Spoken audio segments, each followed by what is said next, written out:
Halo, selamat pagi semua pelajar. Apa kabar pada hari ini? Ticara semua pelajar dalam keadaan yang sehat walafiat. Baiklah pelajar, sudah bersedia? Seperti mana yang telah teacher janjikan, pada minggu ini teacher akan menerangkan mengenai dengan rumusan dan isi-isi penting bab 8, yaitu membina kemakmuran negara. Baik.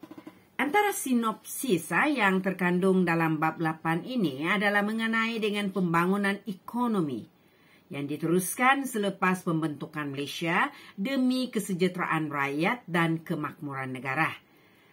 Iaitu DEB, Dasar Ekonomi Baru diperkenalkan untuk membasmi kemiskinan, menyusun semula masyarakat tanpa mengira kaum.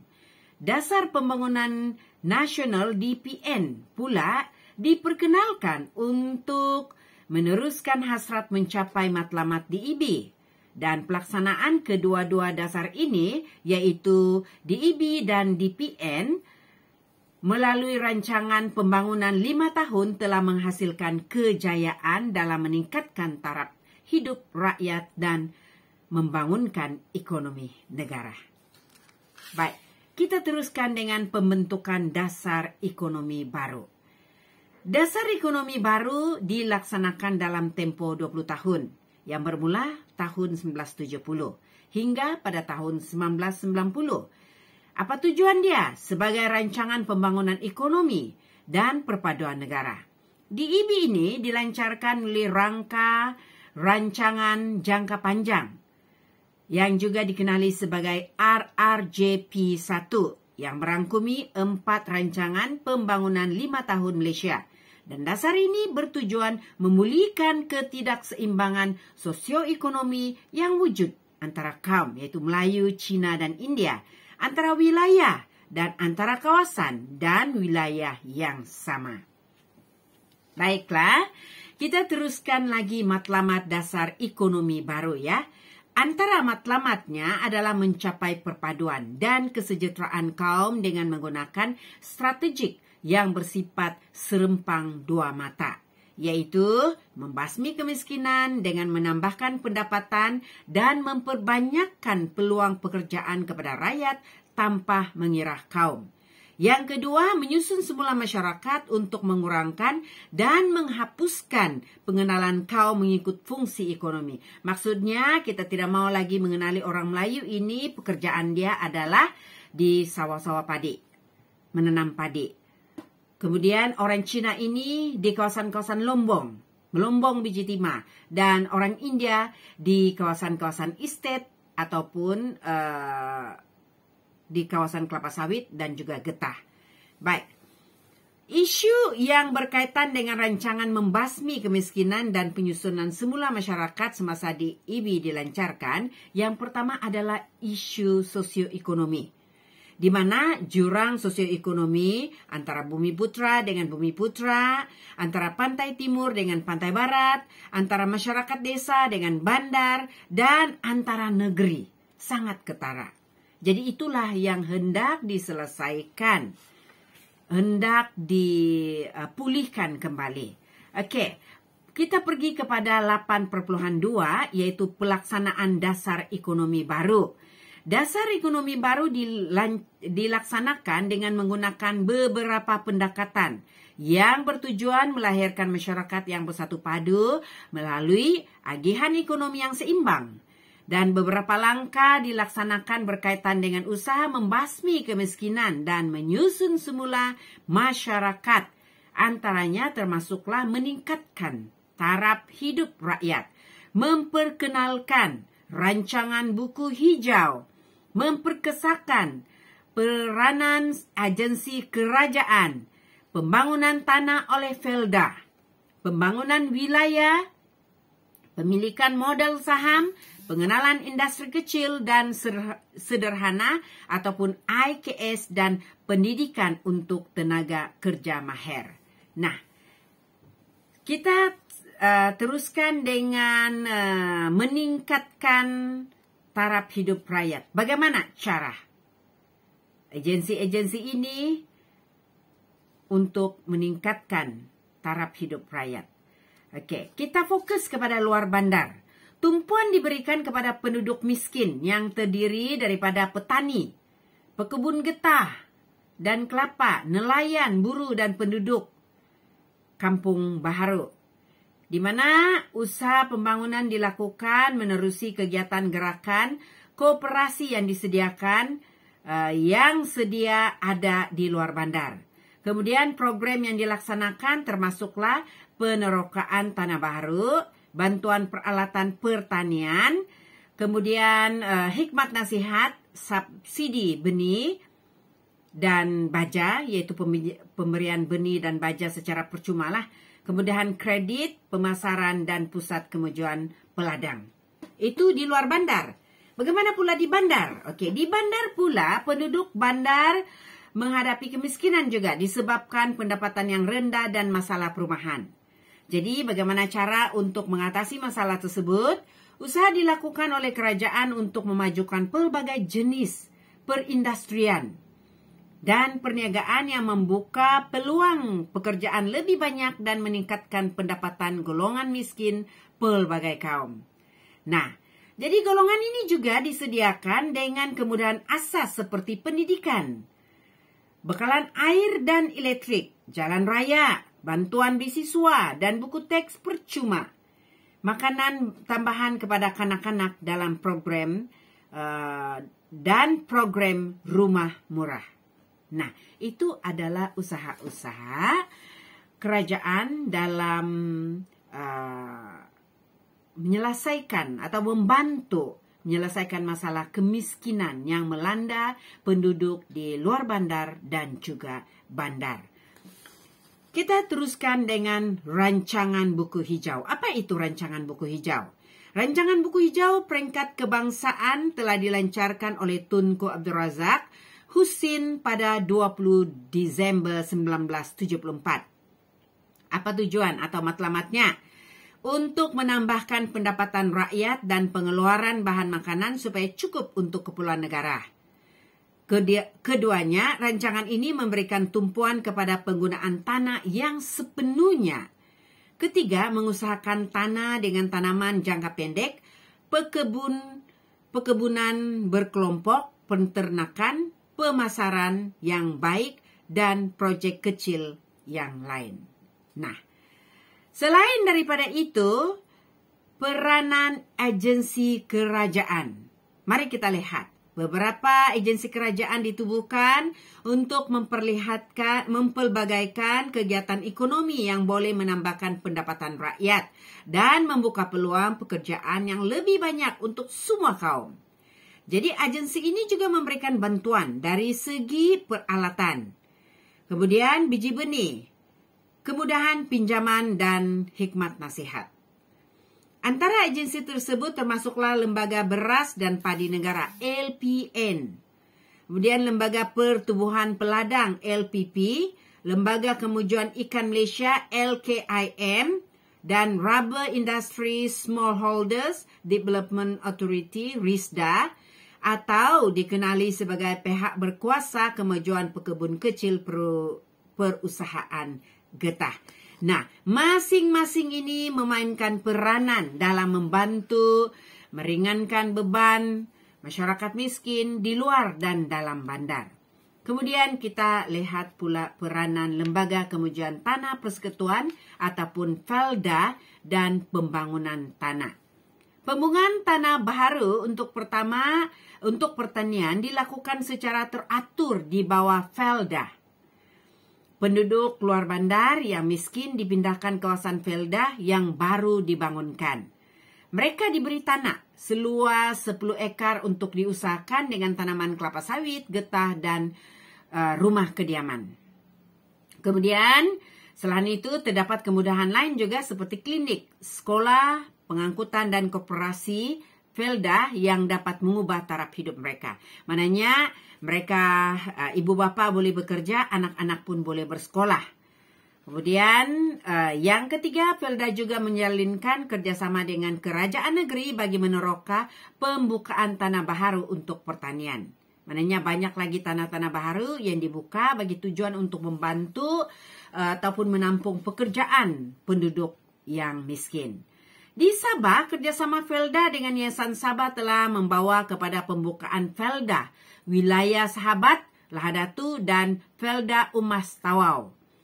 Felda juga mengadakan kerjasama dengan Sarawak melalui Sarawak Land Consolidations and Rehabilitation Authority SALCRA untuk pembukaan ladang kelapa sawit.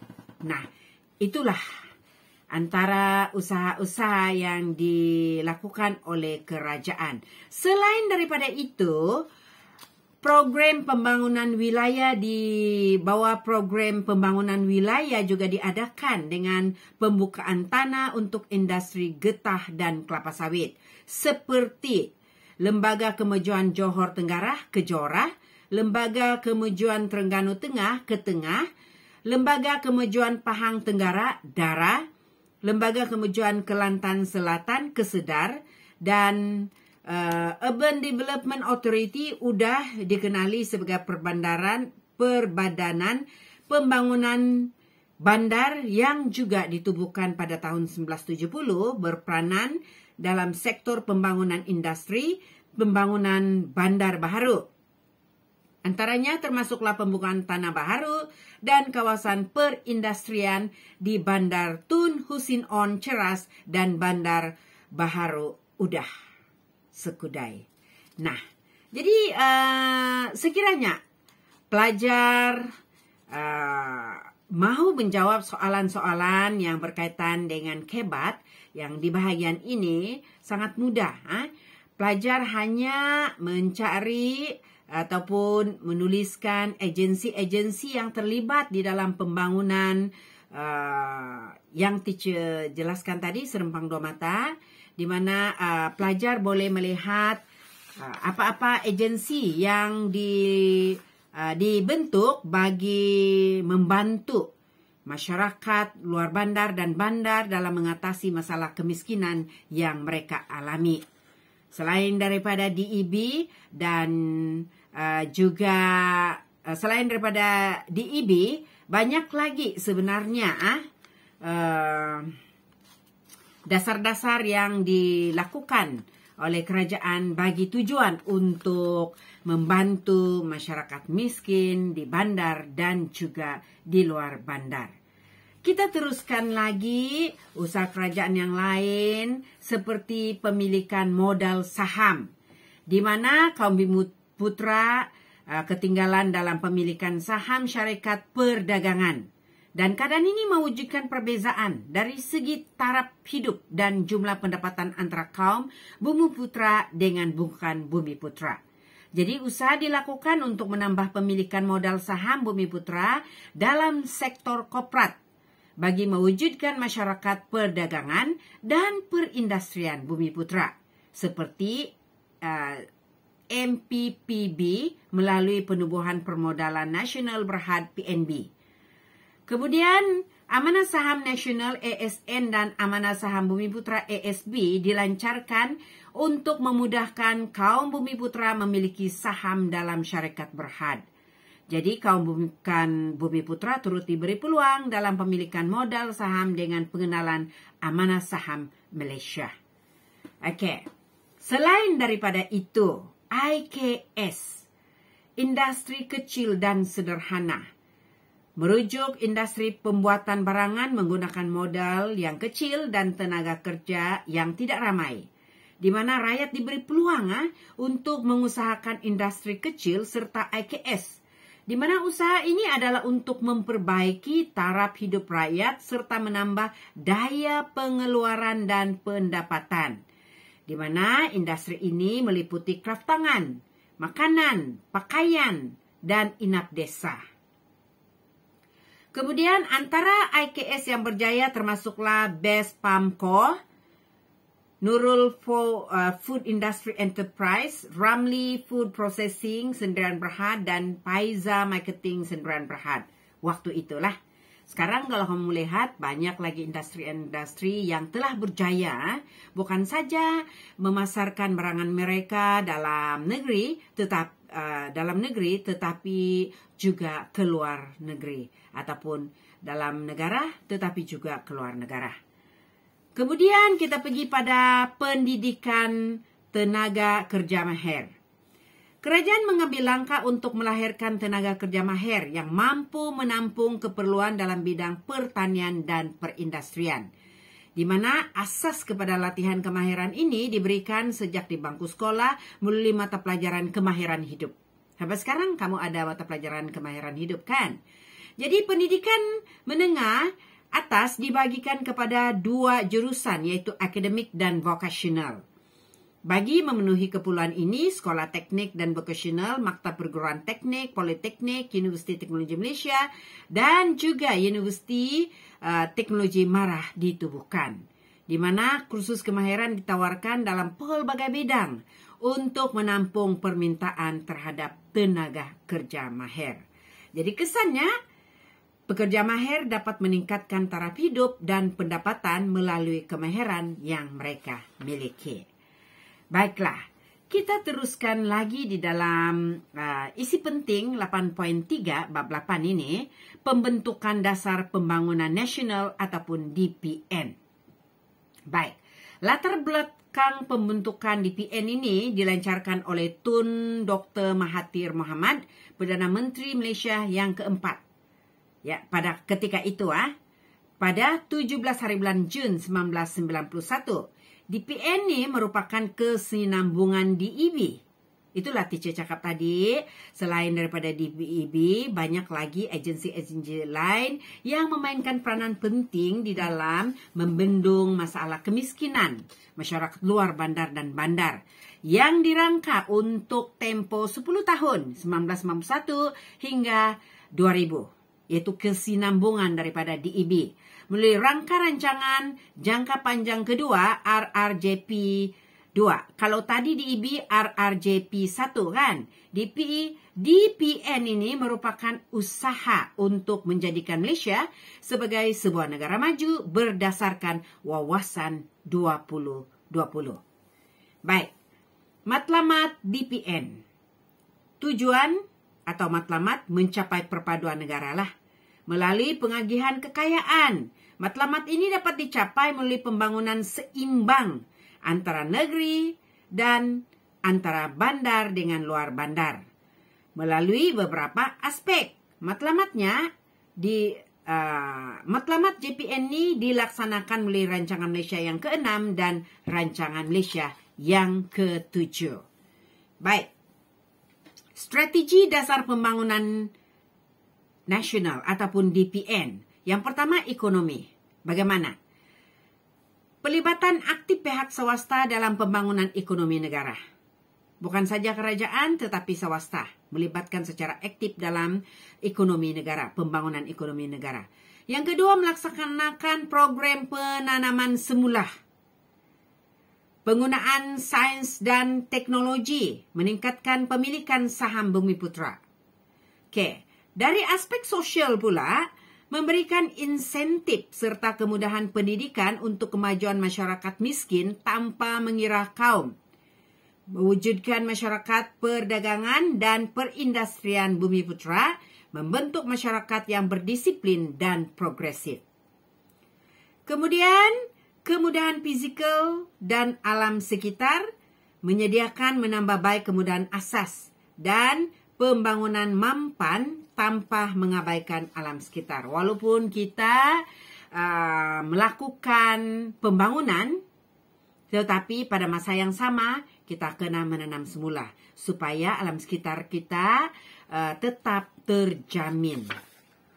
Baik, pelaksanaan dasar pembangunan nasional ataupun DPN, yaitu yang pertama, kerajaan meneruskan usaha menghapuskan kemiskinan tegar dalam kalangan pelbagai kaum, khususnya golongan Bumiputera, di mana pemberian subsidi, sokongan diteruskan kepada golongan penanam padi dan nelayan. Tumpuan diberikan ke arah mempertingkatkan produktiviti pengeluaran mereka.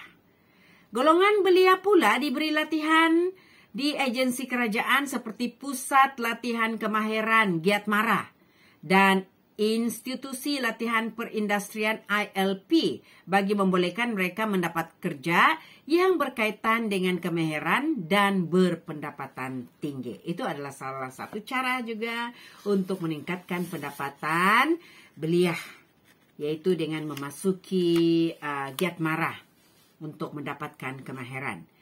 Kemudian penyusunan semula masyarakat. Yang pertama sekali, meningkatkan tenaga kerja dan penyertaan Bumiputera dalam pengurusan sektor moden seperti pembuatan dan perkhidmatan. Kemudian, latihan dalam bidang pengurusan harta dan etika perniagaan diberikan oleh agensi kerajaan. Yang ketiga, pemberian kontrak, kota dan lesen kepada perniagaan milik Bumiputera dan syarikat usaha sama dengan bukan Bumiputera turut dilaksanakan.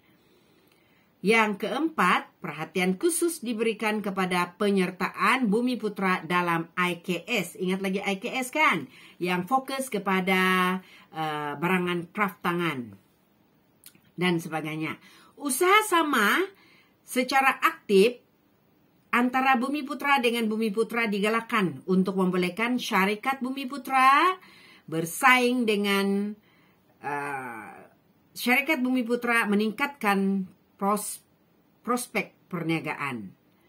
Kemudian bagi memulihkan Bumiputera bersaing dengan dalam perniagaan moden, mereka akan didedahkan dengan teknologi terbaru di samping kemudahan modal, maklumat pasaran dan hubungan perniagaan dalam pasaran antarabangsa. Apa matlamatnya?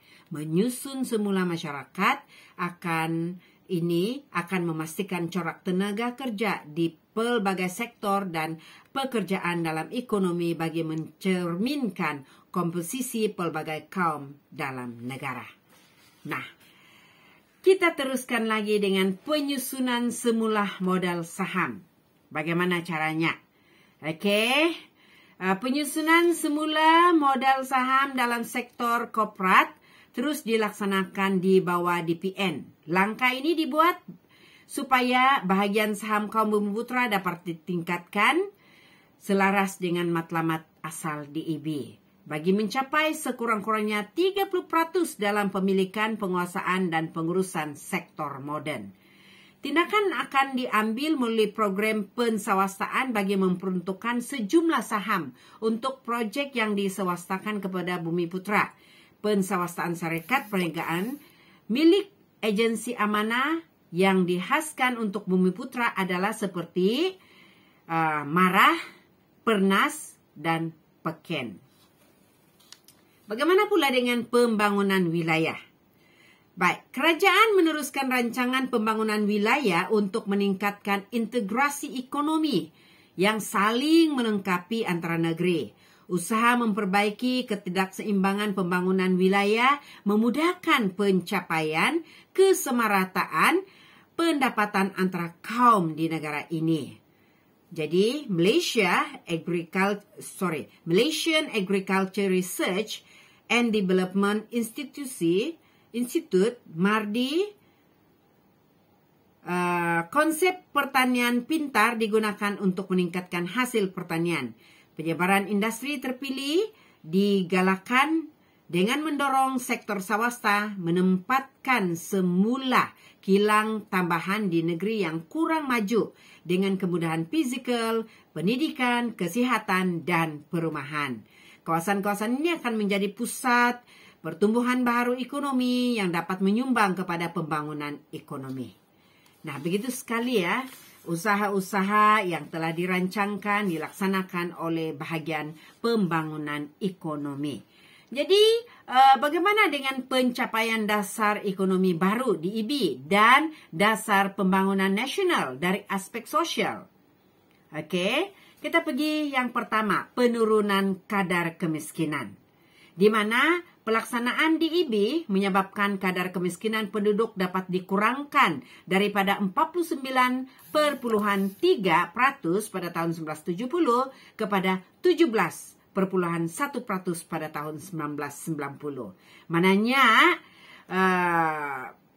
DEB dan DPN ini memang berjaya membantu mengurangkan kadar kemiskinan luar bandar dengan bandar. Baik, yang kedua, peningkatan kualiti hidup. Pertumbuhan ekonomi dan peningkatan pendapatan menyebabkan kualiti hidup rakyat meningkat. Hal ini dapat dilihat dari aspek peningkatan tahap kesihatan rakyat yang semakin bagus, yang semakin baik. Begitu juga dari aspek pendidikan, pemilikan barang keperluan asas dan penyediaan infrastruktur seperti hospital dan klinik untuk keperluan rakyat. Kualiti hidup menunjukkan kesejahteraan rakyat dan kemakmuran negara semakin baik selepas tahun 1990.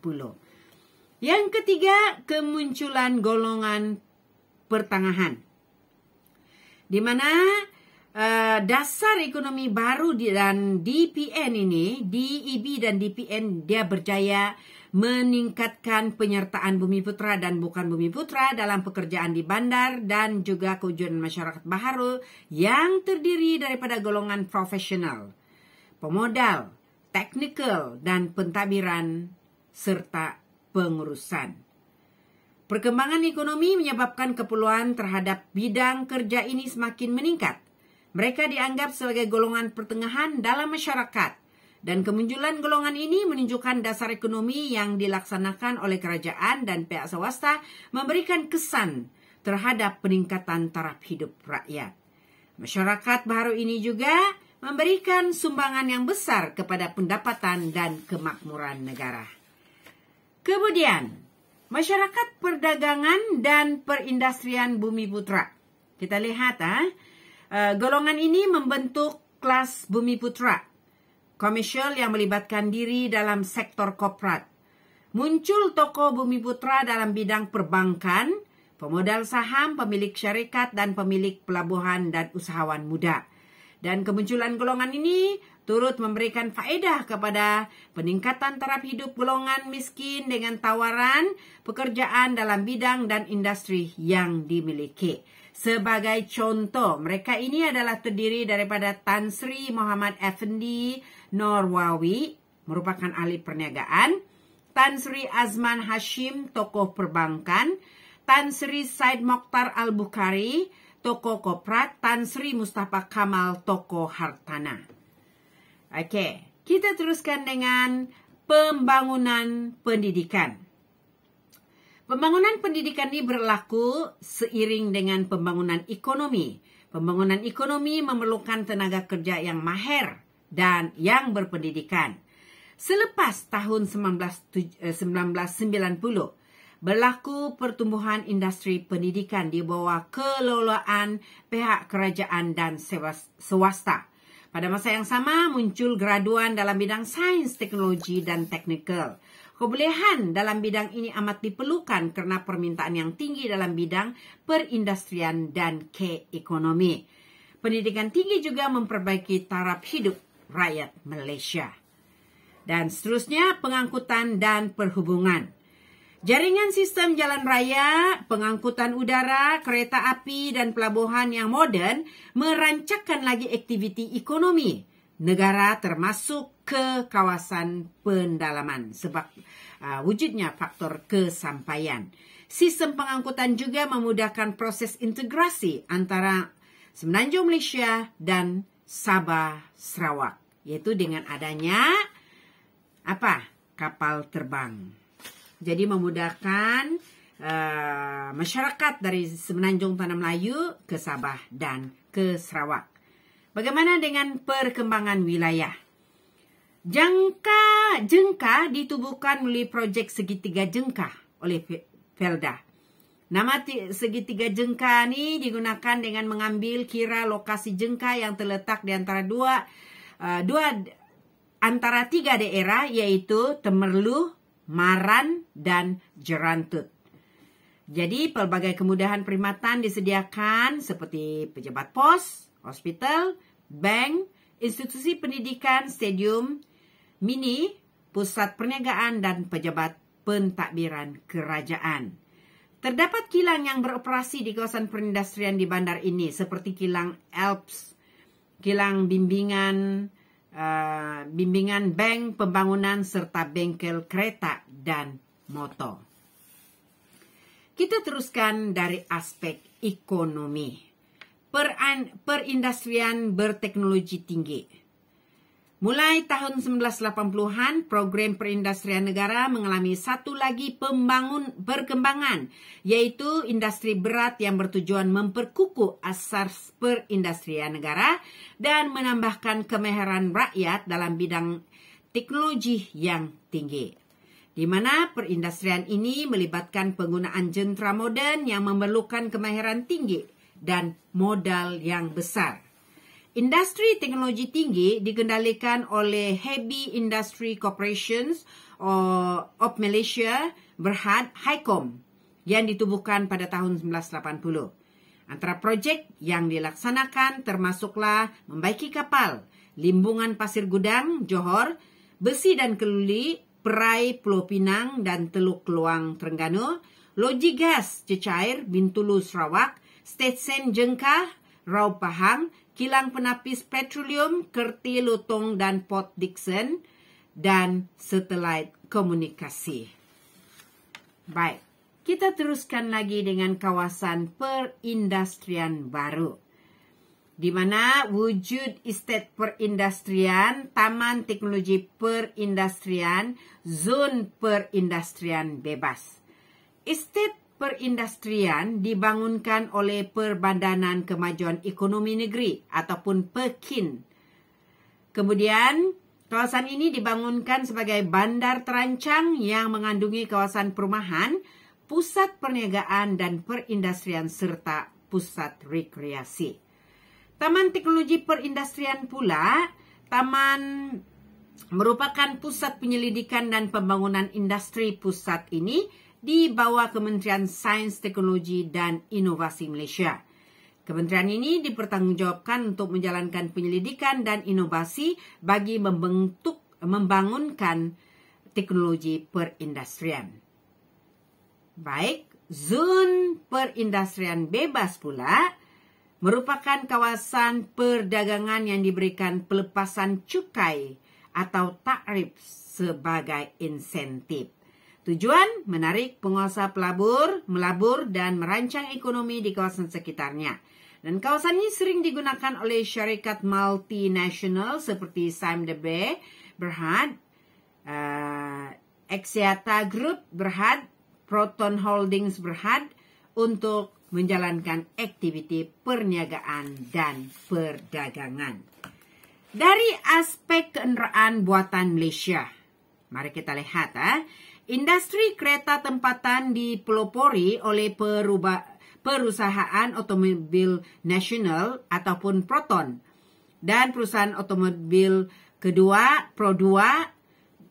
Proton ditubuhkan 7 Mei 1983, manakala Pro2 ditubuhkan pada tahun 1993. Motosikal dan enjin nasional Sendirian Berhad Modenas merupakan syarikat pengeluar motosikal nasional yang menghasilkan pelbagai model motosikal dari kecil 200cc untuk pasaran tempatan dan antarabangsa.